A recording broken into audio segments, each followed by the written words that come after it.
Hi, good evening everyone. So as I mentioned हमारा जो चला हुआ था preferences टॉपिक चला हुआ था right. So in our preferences topic ठीक है हमने अपने फर्स्ट लेक्चर में किया था that what are consumer preferences जो कि हमारा डन हो चुका है ठीक है, जिसमें हमने पढ़ा था strict preferences, indifferent preferences and weak preferences. ठीक है, strict preferences, indifferent preferences and weak preferences, ये चीज़ें हमने कवर की राइट. ये वाली फर्स्ट इज स्ट्रिक्ट, ये जो ऐसे एस साइन है वो क्या है, indifferent, and third one is weak preferences. Then हमने सेकंड किया था assumptions ऑफ कंज्यूमर प्रेफरेंसेस. हमने assumptions ऑफ कंज्यूमर प्रेफरेंसेस में किया था 4 assumptions की main, that is completeness right, consumer बता सके वो स्ट्रिक्टली प्रेफर कर रहा है कोई गुड्स को या फिर वीक कर रहा है या फिर इनडिफरेंट है वो. देन हमने पढ़ा था रिफ्लेक्सिवनेस जिसमें हमारी स्ट्रिक्ट प्रेफरेंसेस नहीं आती. ठीक है, the good is as good as itself right. कोई भी गुड अपने से ज़्यादा अच्छी नहीं होगी. ठीक है, जिसमें हमने सेम कंपनी के 2 गुड्स ली थी.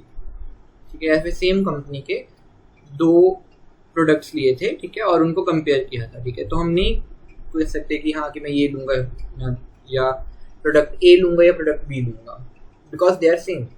ठीक है, देन हमने किया था ट्रांजिविटी. ठीक है, ट्रांजिविटी में हमने पढ़ा था कि अगर मैं एक को ज़्यादा बंडल ए को ज़्यादा प्रेफरेंसेस दे रहा हूँ as compare to bundle B, और बंडल बी को ज़्यादा प्रेफरेंस दे रहा हूँ as compare to bundle C, then definitely मैं बंडल ए को ज़्यादा प्रेफर करूँगा as compare to bundle C right. मतलब ट्रांजिविटी में हमने क्या पढ़ा था, A is prefer over B and B is prefer over C, then definitely this implies A is prefer over C. और सेम हमने स्ट्रिक्ट प्रेफरेंसेस में भी देखा था ट्रांजिविटी को, वीक में भी देखा था और इनडिफरेंट में भी देखा था, और ये तीनों में अप्लाई हो रहा था ट्रांजिविटी. देन हमने फोर्थ assumption की थी जो थी monotonicity, more is preferred. Then हम थोड़ा आगे गए थे, हमने उसके बाद पढ़ा था कि व्हाट आर इनडिफरेंट कर्व्स. ठीक है, इनडिफरेंट कर्व्स क्या होते थे, इनडिफरेंट कर्व्स वो होते थे जब ऐसा कोई कर्व मैं बना दूं ठीक है जिसके हर एक पॉइंट पे यूटिलिटी क्या होगी, मेरी सेम होगी. मैं कोई ऐसा कर्व बना दूं और फिर मैं उस कर्व के ऊपर मैंने कर्व कुछ इस तरह से डिज़ाइन किया है कि उसके हर एक पॉइंट पे मेरी जो यूटिलिटी होगी वो सेम होगी. फॉर एग्जांपल अगर मैं ये कर्व बना रहा हूँ ठीक है, सो इस कर्व पे मैं बोल लूँ कि इस कर्व पे जितने भी ये ब्लू पॉइंट है इन सभी की यूटिलिटी किसके इक्वल होगी, that is u is equal to 4. Let's suppose मैंने यूटिलिटी को फिक्स कर दिया 4. ठीक है, सो मैंने ये स्टडी किया था इनडिफरेंट कर्व्स, ऐसा कोई मैं कर्व बना राइट. देन हमने इसकी कुछ प्रॉपर्टीज की थी. ठीक है, जो कि मेन प्रॉपर्टी यही कहती थी कि जो भी इनडिफरेंस कर्व पे पॉइंट आएंगे वो सेम यूटिलिटी देंगे. देन हमने एक नया कंसेप्ट किया था यहाँ पे प्रॉपर्टीज के बाद. ठीक है, कि why 2 indifference curve never intersect, क्यों नहीं करते, ड्यू टू ये वाली 2 assumptions, मोनोटोनिसिटी एंड ट्रांजिविटी की वजह से वो इंटरसेक्ट नहीं करते. बिकॉज हमने देखा था, हमने यहाँ पे इनडिफरेंस कर्व को इंटरसेक्ट करवा कर देखा था, बट फिर क्या आ गया था, मेरे पास एक कंडीशन आ गई थी जिससे मैं बोलता हूँ वेट, मेरे पास एक कंडीशन आ गई थी.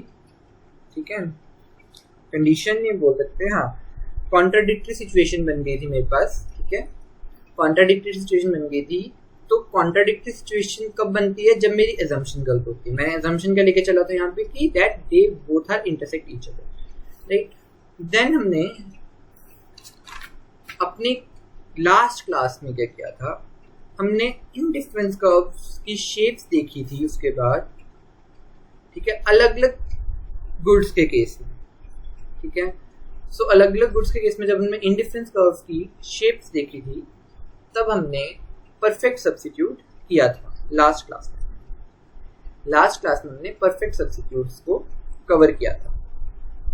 परफेक्ट सब्स्टिट्यूट्स में हमने क्या देखा था कि जो मेरे इंडिफरेंस कर्व्स है वो डाउनवर्ड स्लोपिंग है, डाउनवर्ड स्लोपिंग स्ट्रेट लाइन है यूं, और अगर मैं ऐसे इंडिफरेंस कर्व बनाता रहूंगा, ठीक है, राइटवर्ड को, इसमें डायरेक्शन ऑफ इंडिफरेंस कर्व क्या होगी, राइटवर्ड, यूं राइटवर्ड को होगी। क्योंकि राइटवर्ड को क्यों होगी, क्योंकि मुझे IC1 से यूटिलिटी कम मिल रही है और IC2 से यूटिलिटी ज़्यादा मिल रही है। और जैसे मैं और एक IC बनाऊंगा, फॉर एग्जांपल ये IC3 है, सो IC3 से मुझे और ज़्यादा यूटिलिटी मिलेगी। मतलब एज आई गो राइटवर्ड मेरी यूटिलिटी इंक्रीज होती रहेगी। Utility from IC1 is more than is less than utility from IC2 is less than utility from IC3 and so on, ये चलता रहेगा। ये मैंने परफेक्ट सब्स्टिट्यूट्स में देखा। परफेक्ट सब्स्टिट्यूट क्या होती हैं, एक गुड के बदले में दूसरी गुड सब्स्टिट्यूट कर दूं एक कोई पर्टिकुलर रेशियो में, राइट, एक कोई पर्टिकुलर रेशियो में, कांस्टेंट रेट पे। कांस्टेंट रेट कुछ भी हो सकता था, 1:2, 2:1, राइट। ये मैंने देखा परफेक्ट सब्स्टिट्यूट्स। सो आज का हमारा टॉपिक रहेगा, ये मैंने थोड़ा ना पॉलिश कर दिया कि हमने क्या क्या पढ़ रखा है, क्योंकि आज का टॉपिक हमें तभी समझ आएगा कि जब हमें पिछली चीजें क्लियर होंगी, पिछले कंसेप्ट्स क्लियर होंगे। Now let's see what are perfect complements. आज का टॉपिक क्या रहेगा हमारा, what are perfect complements. So देखो परफेक्ट कॉम्प्लीमेंट्स क्या होते हैं, तुमने +1 +2 में पढ़ रखा होगा। तो परफेक्ट कॉम्प्लीमेंट्स क्या होते हैं, राइट, कि कॉम्प्लीमेंट गुड्स पढ़ रखी होगी आपने, जो कि दो गुड्स जो इकट्ठी यूज हो, ठीक है। सो वो होती है परफेक्ट कॉम्प्लीमेंट्स। इतना तुम्हें पता है, goods that are consume always together, ऐसी goods that are always consumed together।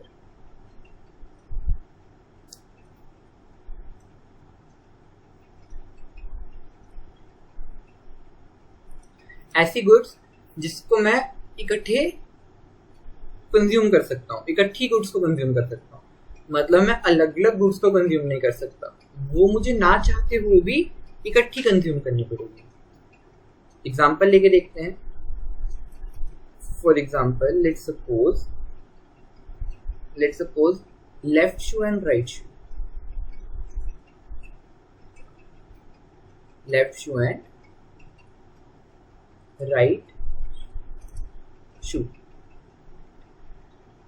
I consume left shoe with right shoe. मतलब अगर मैं लेफ्ट शू को डालूंगा तो मुझे राइट शू डालना ही पड़ेगा। एक शूज डाल के तो मैं कहीं घूमने नहीं जा सकता ना।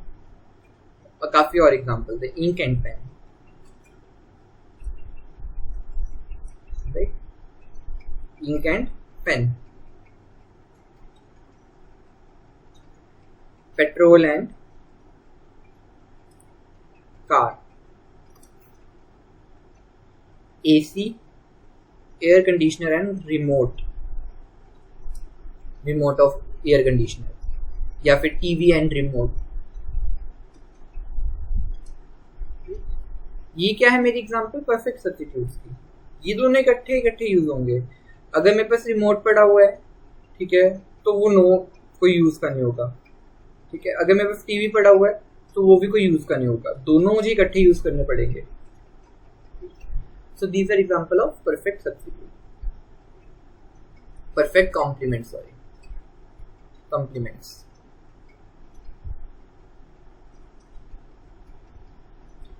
ऐसी गुड्स जो बिल्कुल इकट्ठी यूज होती है। So if you understand this much, then we will go ahead and understand the equation of perfect complements. Equation कैसे बनती है perfect complements. Let's take an example.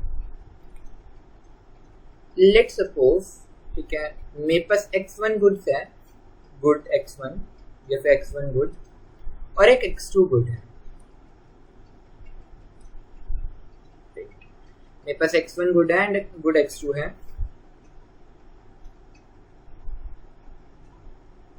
और मेरे पास गुड x1 क्या है, left shoe,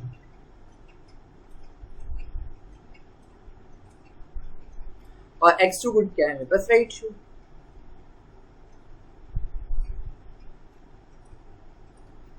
now let's suppose मैंने बोला कि मेरा जो यूटिलिटी है वो ऐसे है, number of shoes that I produce. मेरी यूटिलिटी क्या है, number of shoes that I produce, number of pair of shoes, यहाँ पे पेयर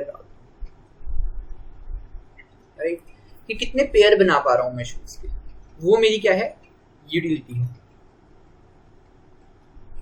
वो मेरी क्या आएगी, यूटिलिटी. x1 गुड्स क्या है मेरी, right shoes, sorry x2 goods क्या है, राइट शूज, x1 गुड्स क्या है, left shoes. Now let's suppose मैंने फर्स्ट डे, यहाँ पे फर्स्ट डे मैंने डे 1, यहाँ पे डेज लिखूंगा, ठीक है, यहाँ पे मैं डेज को मेंशन करूंगा. So let's suppose मैंने फर्स्ट डे 5 लेफ्ट शूज बनाए एंड 2 राइट शूज बनाए, राइट. सेकेंड डे मैंने 4 लेफ्ट शूज बनाए, 10 राइट शूज बनाए. कोई भी एग्जांपल ले सकते हो.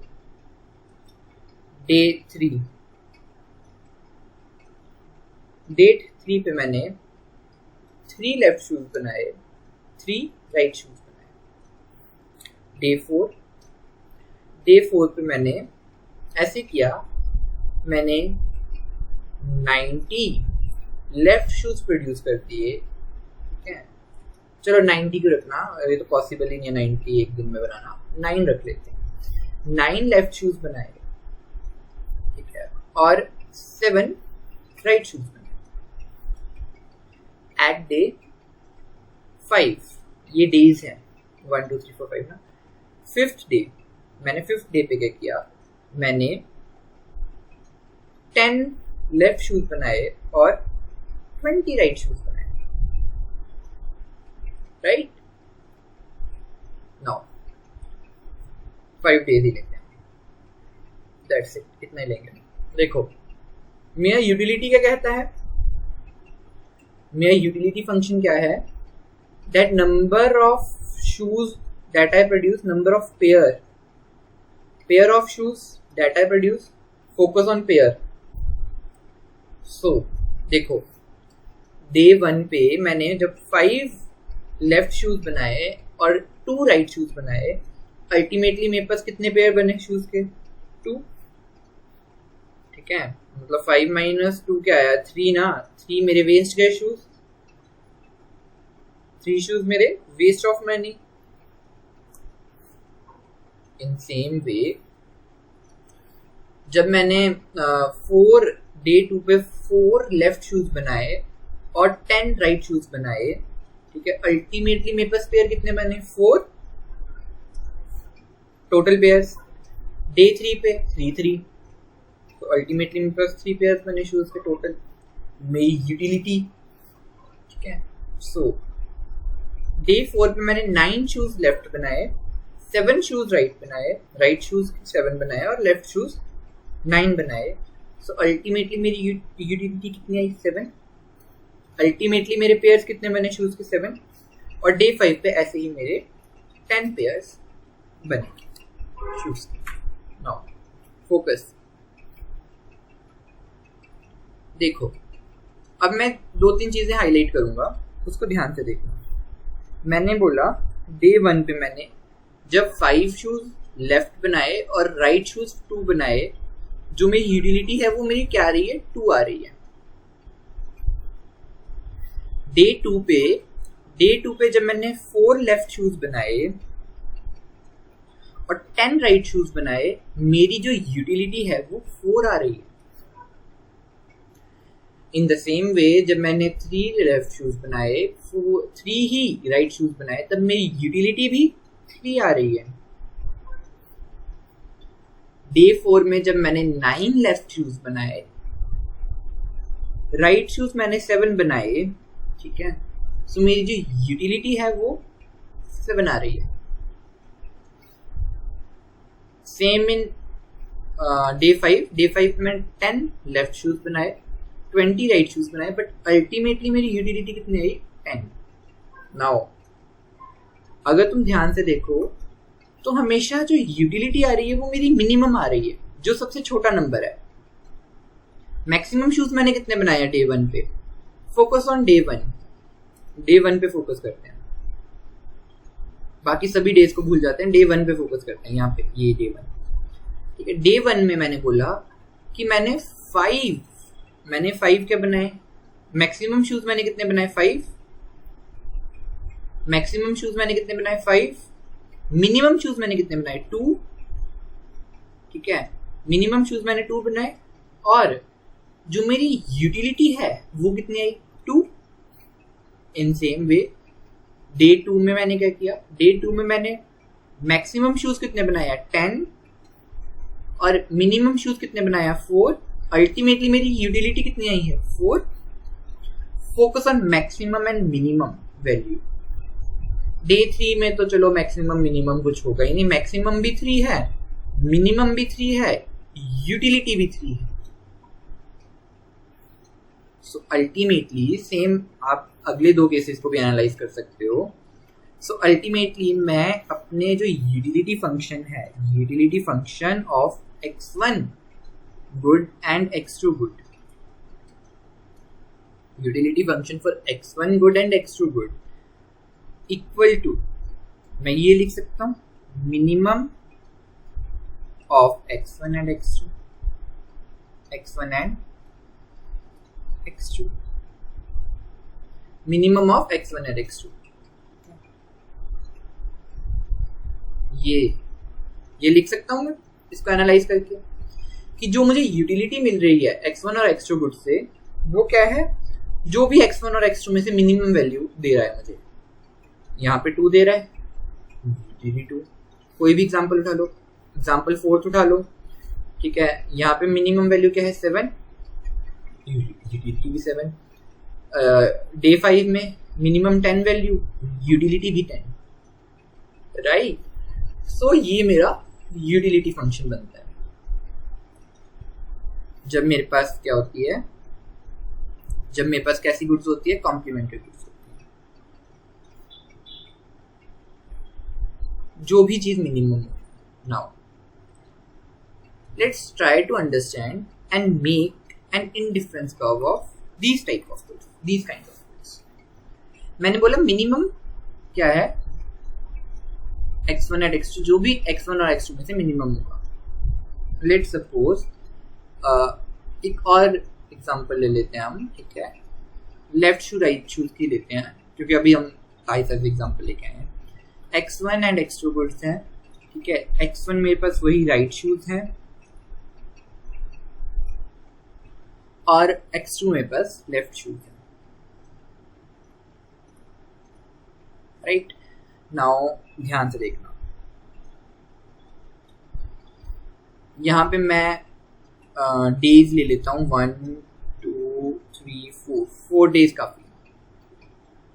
डे 1 पे मैंने 4 एंड 8 प्रोड्यूस किए, डे 2 पे मैंने 10 एंड 4 प्रोड्यूस किए, डे 3 पे मैंने 4 एंड 4 प्रोड्यूस किए, मतलब x1 राइट शूज 4 एंड 4, ठीक है, समझ जाओ। और डे 4 पे मैंने ऐसे किया, 4 एंड 6 प्रोड्यूस किए, और डे 5 पे मैंने 7 एंड 4 प्रोड्यूस किए shoes, right, 7 and 4 shoes produce किए, राइट। अब ध्यान से देखते हैं, अब इसको ग्राफ पे प्लॉट करके देखें।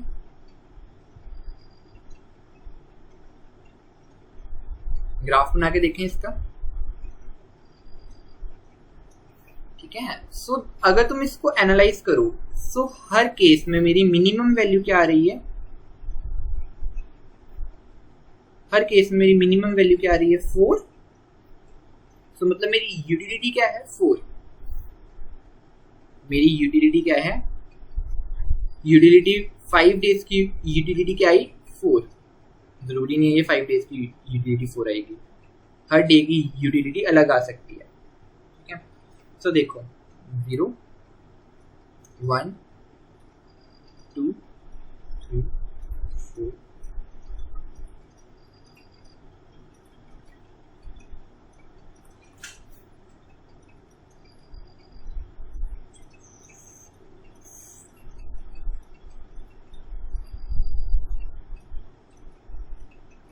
राइट, 11 तक लेते हैं, ये ले लिया। देखो अब ध्यान से 4,8 डे 1 4,8, 8 कहाँ है यहाँ पे, ये 4,8 10,4 10 ये है, 4 कहाँ है, 10,4 है, 4,8 नहीं है, 10,4 4 कहाँ है, 4 यहाँ है, 4 तो ये है ना, ये आएगा 10,4, राइट। 4,4 डे 3 4 and 4 ये 4,4 ये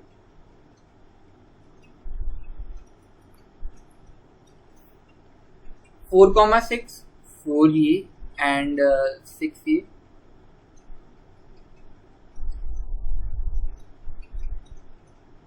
राइट। 7,4 7,4 7 यहाँ पे आएगा ना, 7 ये 4 कहाँ है, 7,4 यही है, 7,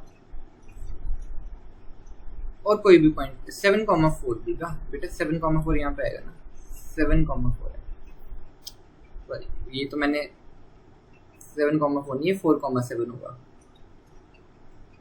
7,4 इधर नहीं आएगा, 7,4 सॉरी माय मिस्टेक, 7,4 ये आएगा, 7,4 ये आएगा। अब जब मैं इसको मैच करूंगा, अब जब मैं इसको ऐसे मिलाऊंगा तो देखो कैसे इंडिफरेंस कर्व देखना मेरा कैसा बनेगा। मैंने जानबूझ के डार्क रखी लाइन, यूं ये बना मेरा इंडिफरेंस कर्व। इंडिफरेंस कर्व क्या बना, एल शेप बना, ये आगे आगे कुछ बढ़ता रहेगा। इस हर पॉइंट पे मेरी मिनिमम वैल्यू इस लाइन पे, हाइलाइटर यूज करता हूं मैं कोई और कलर का, लेट्स सपोज ये वाला जो ये लाइन है, ये इस पे मेरी मिनिमम वैल्यू क्या रहेगी, इस पे मेरी मिनिमम वैल्यू क्या रहेगी 4,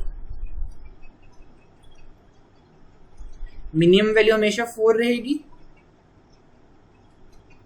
x मेरा हमेशा 4 रहेगा यहाँ पे, और y मेरी चेंज होता रहेगा। y मेरा कुछ भी हो, मुझे कोई मतलब नहीं है, y मेरा 8 भी हो सकता है, जैसे यहाँ पे देखा, y मेरा 8 भी हो सकता है, y मेरा 6 भी हो सकता है, y मेरा 4 भी हो सकता है, y मेरा 5 भी हो सकता है, वो ये वाला पॉइंट होगा। बट मेरी मिनिमम वैल्यू क्या रहेगी इस ग्राफ पे 4, ठीक है। और अगर मैं x एक्सिस पे चलूँ, ऐसे चलूँ, इस साइड को चलूँ, ठीक है, इस साइड को चलूँ, तब मेरी y मिनिमम रहेगा, मतलब मेरा y की वैल्यू, इस केस में मेरी y की वैल्यू हमेशा 4 रहेगी, एंड x मेरा कुछ भी हो, x मेरा 7 8 हो। और मैंने जो यूटिलिटी फंक्शन लिखा था ठीक है, यूटिलिटी फंक्शन क्या बना था मेरा, minimum of x1 plus x2 satisfy कर रहा है वो। इस लाइन पे जाओगे तो मिनिमम हमेशा 4 रहेगा, इस लाइन पे जाओगे तो मिनिमम 4 रहेगा, ऊपर को जाओगे तब भी मिनिमम 4 रहेगा। ठीक है, सो मैंने क्या एनालाइज किया कि in case of complementary goods जो मेरा यूटिलिटी फंक्शन है वो क्या रहता है, सॉरी जो मेरा इंडिफरेंस कर्व है वो कौन सी शेप में होता है, एल शेप्ड इंडिफरेंस कर्व होता है। ये मैंने एनालाइज किया, right, as you see now somehow मैंने अपने यूटिलिटी को इंक्रीज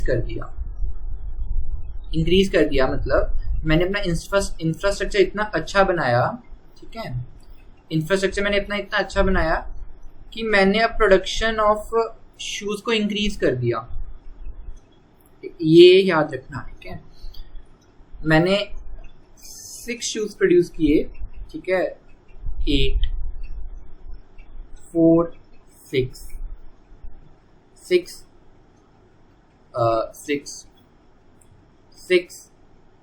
10, राइट, एंड एक ले लेते 11 6 ना, 11 6।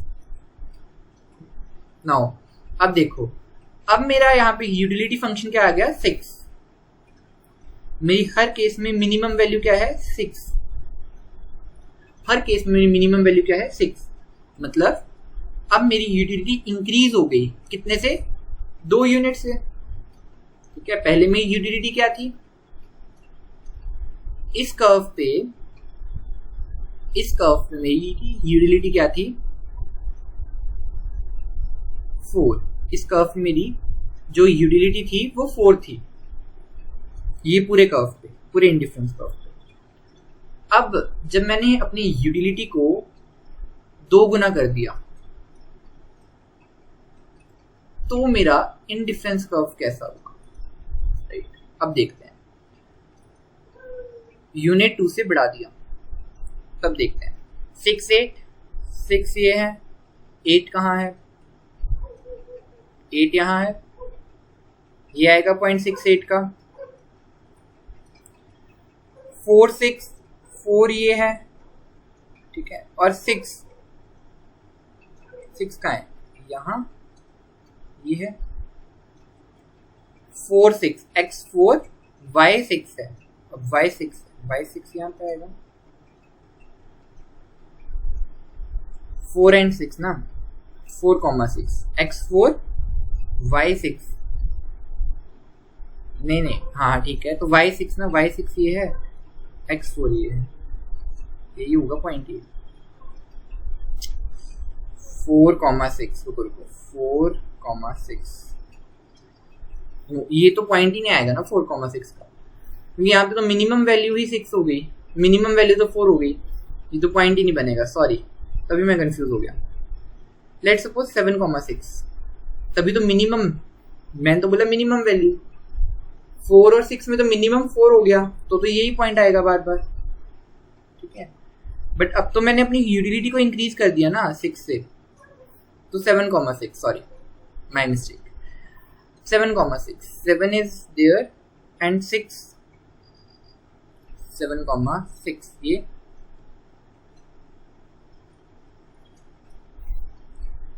सिक्स कॉमा सिक्स ये होगा,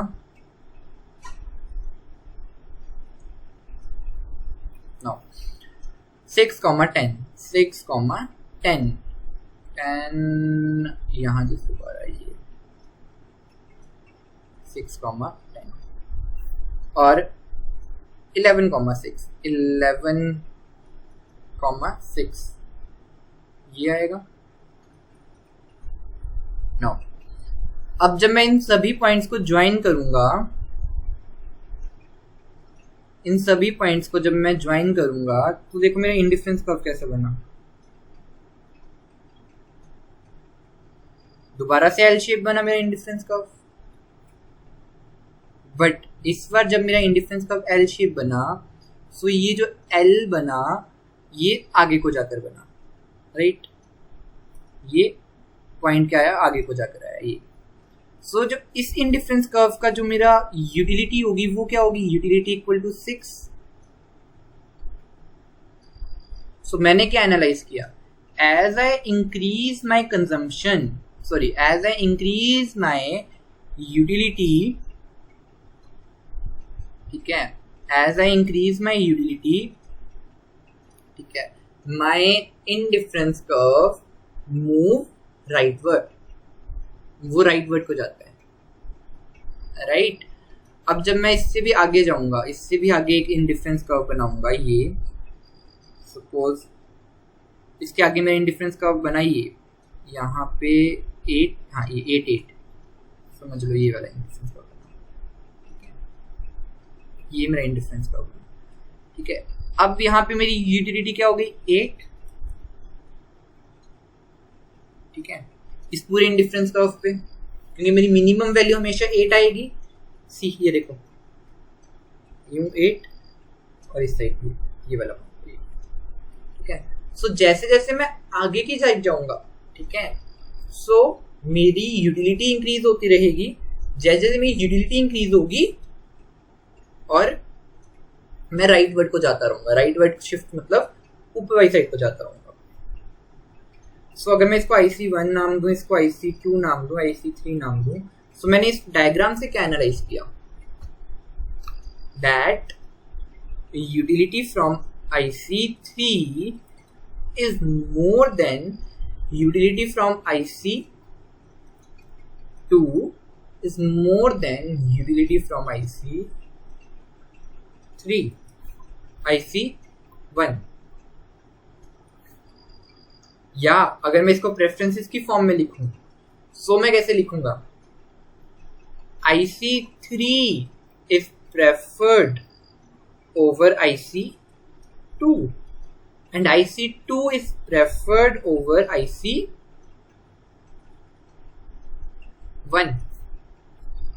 अगर मैं इसको प्रेफरेंसेस की फॉर्म में लिखना चाहूँ, और अगर मैं यूटिलिटी की फॉर्म में लिखना चाहूँ तो ये,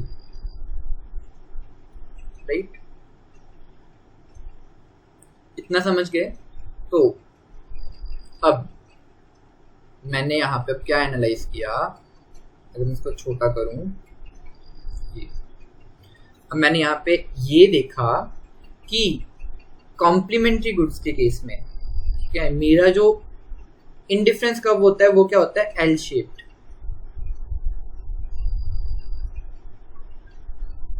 कॉम्प्लीमेंट गुड्स के केस में मेरा जो इंडिफरेंस कर्व बनता है वो क्या बनता है, एल शेप में बनता है।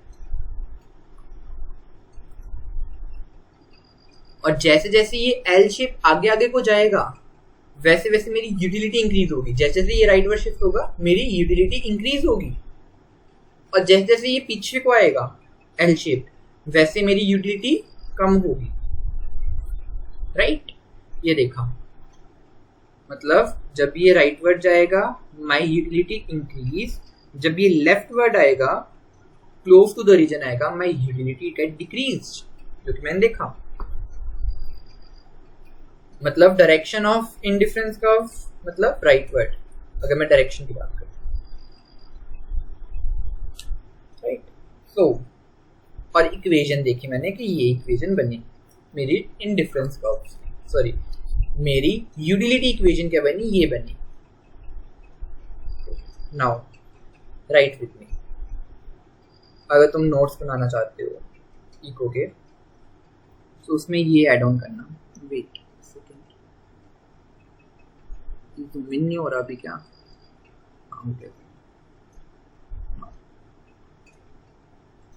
अगर तुम मेरे साथ नोट्स बनाना चाहते हो तो लिखो। आज हमने कॉम्प्लीमेंट्री गुड्स की कंक्लूजन लिख रहा हूँ मैं आज की क्लास का, देन हम क्लास यहाँ पे वाइंड अप कर देंगे, और नेक्स्ट क्लास में हम नए टॉपिक से शुरू करेंगे। वो होगा मेरा bad goods and good goods का टॉपिक। ये तो वैसे मैं पहले ही पढ़ा चुका हूँ, तो बैड गुड्स गुड गुड्स छोटा सा टॉपिक है, तो नेक्स्ट क्लास की बात नेक्स्ट क्लास में करेंगे। तो देखो आज हमने किया परफेक्ट,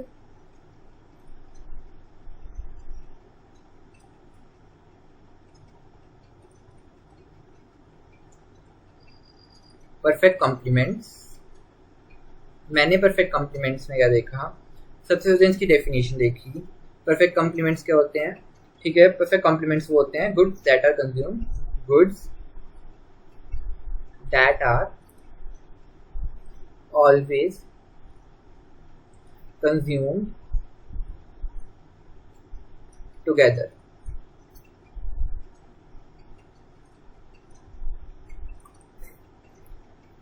परफेक्ट कॉम्प्लीमेंट्स में मैंने इसकी पहले डेफिनेशन देखी, देन इसकी कुछ एग्जांपल्स देखी मैंने। For example left shoe and right shoe,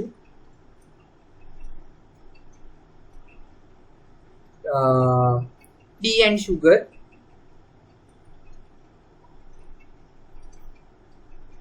pen and ink या फिर ink and pen,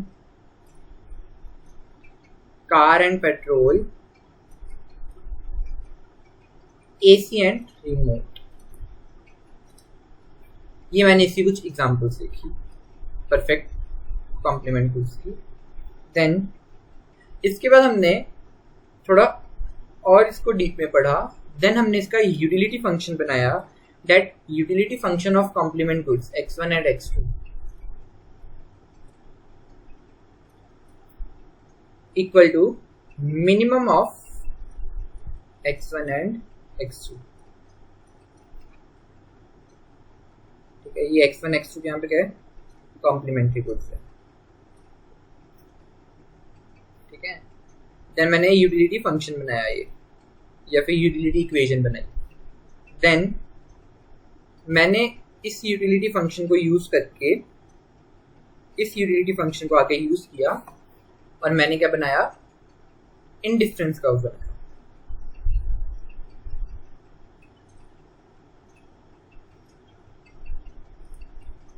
indifference curve मैंने देखा, मुझे जो इंडिफरेंस कर्व है वो कैसी शेप में बन रहा है, एल शेप,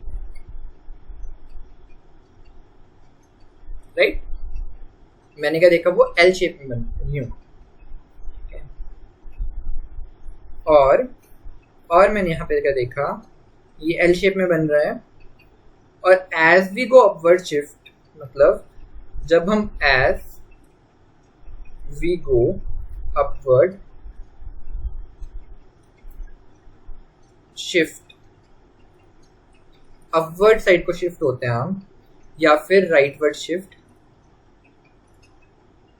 या फिर राइट शिफ्ट, राइट साइड को शिफ्ट होते हैं अवर, ओवर नहीं our, sorry our utility get increased. मैंने इसको एनालाइज किया, देखा मैंने यहाँ पे देखा ना, मैंने जैसे जैसे मैं आगे को जा रहा हूँ मेरी यूटिलिटी इंक्रीज हो रही है। एल शेप होता है, ठीक है, और जैसे जैसे मैं आगे जाता हूँ मेरी यूटिलिटी इंक्रीज होती रहती है, एंड वाइस वर्सा। ठीक है, वो लिख लेना खुद ही, वाइस वर्सा, उल्टा। जैसे जैसे मैं लेफ्टवर्ड आऊंगा वैसे वैसे मेरी यूटिलिटी डिक्रीज होगी। And that's it, thank you, thank you. So यहाँ पे मैं क्लास एंड कर रहा हूँ आज की। आज हमने सिर्फ एक टॉपिक किया है, वो था मेरा कॉम्प्लीमेंट्री गुड्स। रेफरेंस चैप्टर का कॉम्प्लीमेंट्री गुड्स आज हमने खत्म किया। ठीक है, यहाँ से शुरू हुआ है परफेक्ट कॉम्प्लीमेंट्स। ठीक है, कॉम्प्लीमेंट गुड्स देखी, उसका मैंने टेबल बनाया प्रॉपर, देन उस टेबल को एनालाइज किया, यूटिलिटी फंक्शन बनाया, यूटिलिटी फंक्शन के थ्रू मैंने फिर ये ग्राफ बनाया। ठीक है, तुम इस ग्राफ में खुद ही एनालाइज कर सकते हो। मैंने बोला मिन ऑफ x1 एंड x2, इस एल शेप में हमेशा मिनिमम वैल्यू 4 आएगी, हमेशा।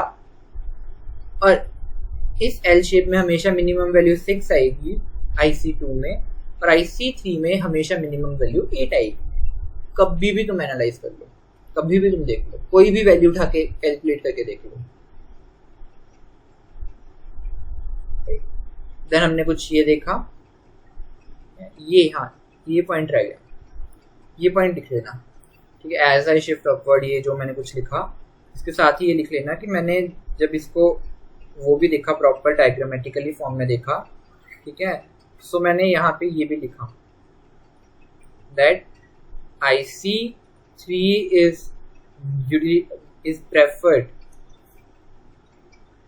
is preferred over IC2 and IC2 is preferred over IC3, or utility from IC3 is more than utility from IC2 is more than utility from IC3,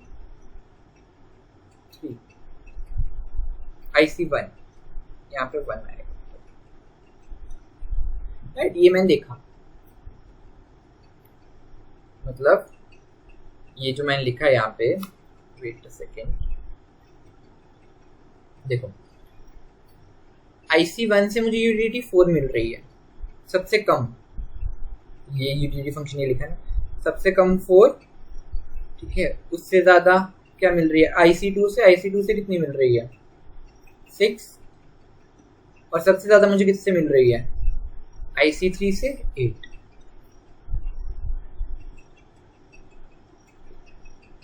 so that's it, thank you.